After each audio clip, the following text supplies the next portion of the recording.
संत कबीर दास की जयंती है। शुभकामनाएं।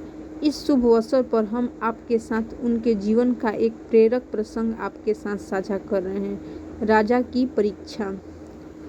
सादा जीवन और उच्च विचार रखने वाले कबीर दास की ख्याति दूर दूर तक फैली हुई थी और बनारस के राजा वीर सिंह भी कबीर दास जी के भक्तों में से एक थे।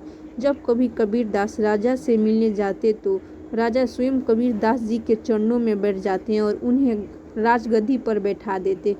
एक दिन कबीर दास ने सोचा कि वीर सिंह की परीक्षा ली जाए कि क्या वे सचमुच इतने बड़े भक्त हैं जितना कि उनके व्यवहार में नजर आता है,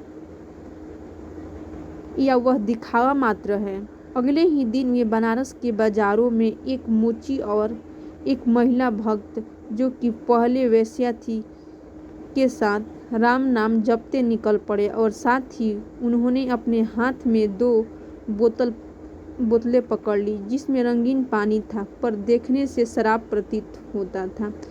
कबीर दास के ऐसा करने से उनके शत्रुओं को उन पर उंगली उठाने का मौका मिल गया। शहर भर में उनका विरोध होने लगा और उनके शराब की बोतलें हाथ में लिए एक मोची और वेश्या के साथ इस तरह शहर में घूमने की खबर राजा तक भी पहुंची। कुछ समय बाद कबीर दास जी योजना अनुसार राज दरबार पहुंचे। उनके इस व्यवहार से राजा पहले से ही मन क्षुब्ध थे और इस बार उन्हें देखकर वे अपनी गद्दी से नहीं उठे। कबीर तुरंत समझ गए कि राजा भी आम लोगों की तरह ही हैं। उन्होंने तुरंत ही दोनों बोतलें जमीन पर पटक दी। उन्हें ऐसा करते देख राजा ने सोचा, एक शराबी कभी भी इस तरह से शराब की बोतल नहीं फेंक सकता, जरूर बोतलों में कुछ और है।